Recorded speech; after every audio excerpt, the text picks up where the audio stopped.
What is up, everybody? Welcome back to RacingDudes.com, and welcome back to another one of our previews. Well, today we're going to go to Oaklawn Park on Saturday. It is the Southwest Stakes, a Grade 3 event for the 3-year-olds going a mile and a 16th. It'll be race 11 on that February 3rd card, Saturday at Oaklawn. Well, this one is a mess. I will just say that right off the bat.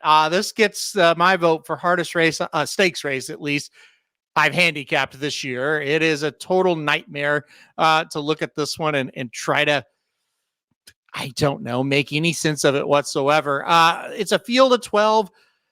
At times, most of these horses have looked okay. At times, they haven't. None of them have really ever looked tremendous. It's a grab bag, guys. It really is. I've narrowed it down to 4 with not much confidence. You guys know on these videos, I'm pretty honest with you when I don't really have a clue. This is a really tough one. Okay, so let's quit beating around the bush and get to it. I ended up going number 7, Carbone on top. I think out of all of them, he's been the flashiest one, right? So that's good news there. So Carbone, pretty flashy horse, 2 wins, both of them by multiple lengths. The debut win going 1 turn, 1 by 8 lengths, probably should. He's a Matoli, right? The second race, they stretched him out to a mile. So I thought it was a pretty good sign they stretched him right out to a mile second start. That told me, hey, we think he can stretch. He looked just as good. He won an allowance by 4 lengths over this track. A mile to a mile and a 16th now.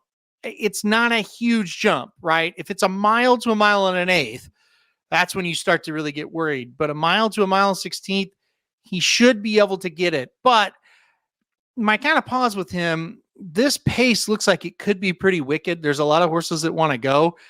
That makes me a little worried about him. He's probably going to face a little bit more pace pressure, but who's to say he can't really sit off the lead either and maybe sit and stalk. So he might be versatile enough. We just don't know. He's kind of inherited the lead both times. There hasn't really been fast paces, and he's just been faster than the rest.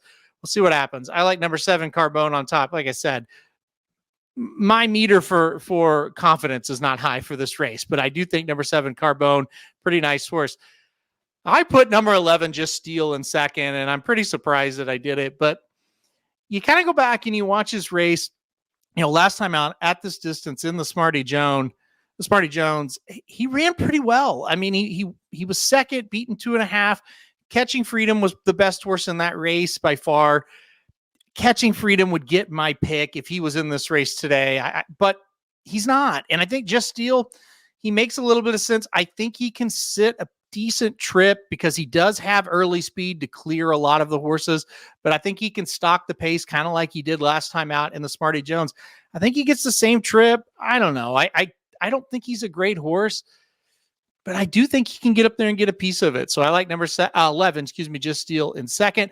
I went number 5, Winstock in third. Look, he's another one. You kind of watch his replays and you're like, yeah, he's not like just flying home, but he does kind of have that grinded out, kind of running style. So I don't think he'll get the lead today. I don't think he's quite fast enough, but I don't think he's going to stop down the lane. And so if they're kind of backing up or maybe some from the back aren't really running on all that fast, I think Winstock's going to be a part of it. I don't think he's great, but I do think he can get a piece of it. So number 5, Winstock in third for me. And then the number 4, Otto the Conqueror in fourth. Look, I love the Remington Park Springboard Mile. I don't necessarily think it was a great running of that race. It was a very exciting running of the race as Otto the Conqueror and Glengarry battled the entire stretch. To be honest, when they were turning for home, I thought Otto the Conqueror looked like a big time horse. I thought, man, we're going to see something nice. He's going to win by 4 or 5 lengths. He just stuck with Glengarry that whole stretch. Magic Grant was flying at him late. And that was the number one sign to me is it wasn't so much they were battling as they were kind of stopping a little bit. If those two have a battle towards the wire and they're 8 lengths clear of everybody else, you go, wow, they really accelerated. It was more of this. They were kind of running in place a little bit. Now, that being said, I don't really think he faces the strongest of fields here. I think he, with Rosario coming aboard, that's a sign that they are kind of high on him. So I'll stick with number 4, Otto the Conqueror, in fourth.